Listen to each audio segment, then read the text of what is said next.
acts or violence would want to integrate to the society, and whether or not they want to adhere to the majority's will. The Brotherhood Association was announced officially dissolved by the Ministry of Social Justice after a court ruling with that meaning. In response, the United States State Department announced it was cutting hundreds of millions in military and other aids to Egypt. If that was not a blackmail, then what could this be called? Anyway, what is our concern is the stability and security of the country, and our main concern will be discussed in our first segment. And in our segment, we'll be speaking about the economy, or the development of the economic situation in Egypt. The IMF said it is ready to go on with negotiations in a loan that was requested by Egypt 3 years ago, or some years ago, never responded positively by the IMF, and hence the interim government after the 30th of June said they were not very much in need of such a loan, since there have been some of aids in support by the Arab brothers.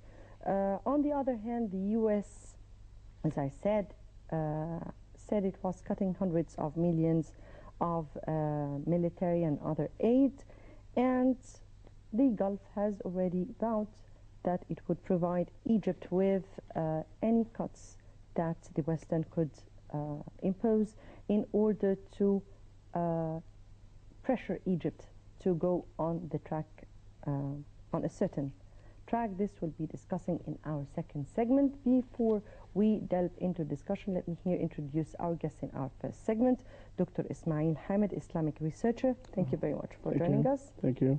And before going to our discussion, let's have a quick report on the developments of the Brotherhood Association.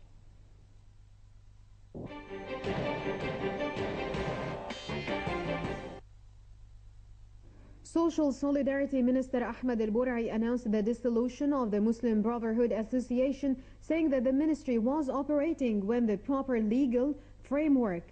In a press conference, al-Bur'i said that the dissolution came according to legal measures included in Article number 42 pertaining to NGO law. Violations by the Muslim Brotherhood were referred to Legal Affairs Committee of the NGO's Public Federation. The committees then ordered the dissolution after violations were proven to have taken place. The violations included using violence, storing arms in their headquarters, and firing live ammunition from the Muqattam headquarters, killing 9 persons and injuring 91 others when protesters were demonstrating against ex-President Mohamed Morsi. The ministry statement said officials in charge of the Brotherhood NGO were summoned to face the accusations against them. However, they were absent several times, which made the ministry dissolve the organization according to law. The statement added that the ministry hadn't adopted exceptional procedures that could be challenged, and that it had taken operated legitimacy within the law after the June 30 revolution. The ministry had done this in order to send a message that the Egyptian government does not take exclusionary or retaliatory actions against any group.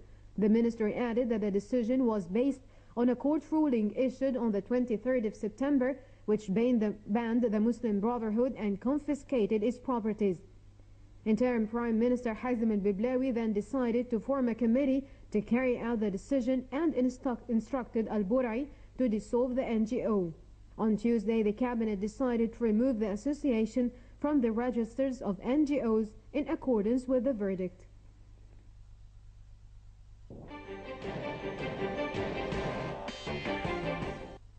Right, welcome back. And as we said at the very beginning, the fate of the Brotherhood Association, and we have with us Dr. Ismail Hamid, Islamic researcher. Thank you again for being with us. And let me start, I don't know whether to start from the very beginning or from the very end, now that the Brotherhood Association was officially dissolved.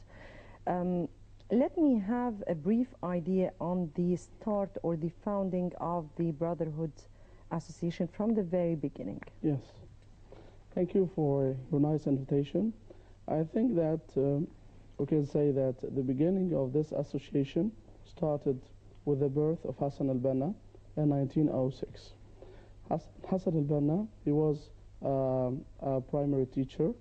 He was a man that he found that the Muslims were not in good position in his time. And when he graduated from the faculty of Dar al-Ulum, 1927, it was a time that also followed the collapse of the Ottoman Caliphate. Also that thing that was so hard for someone like him, that he found that the Islamic countries and the Islamic nation, that they were dispersed.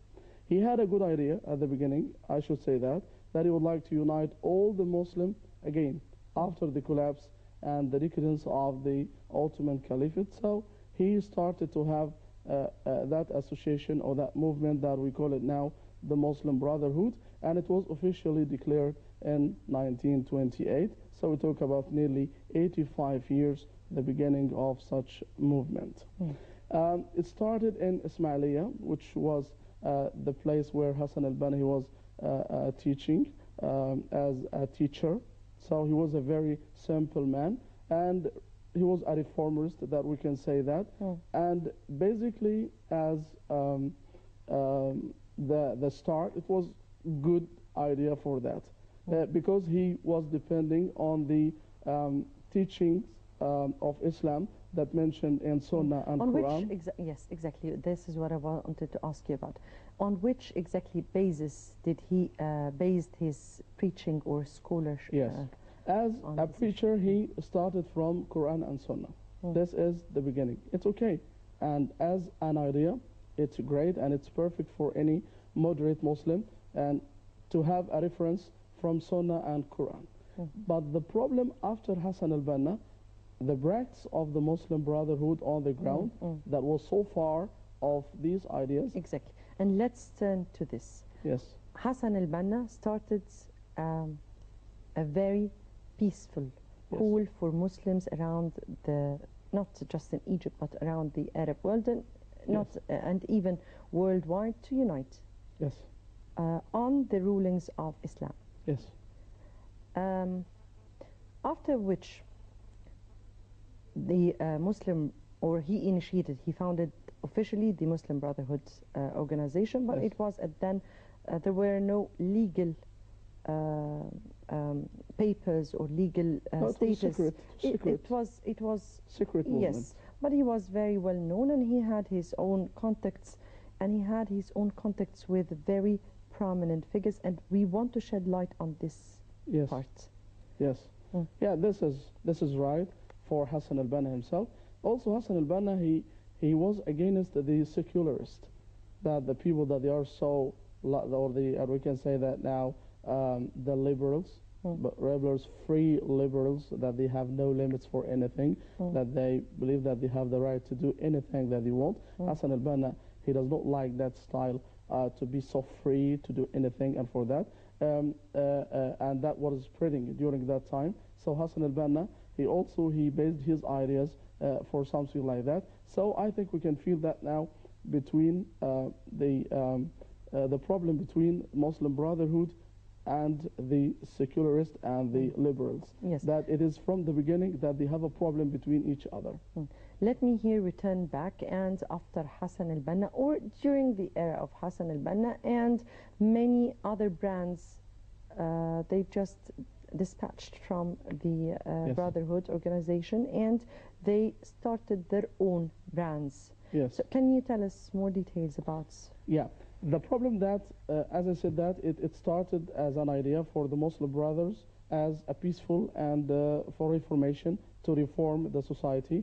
But the problem, it became after that with the appearance, with the personality of Sayyid Qutb.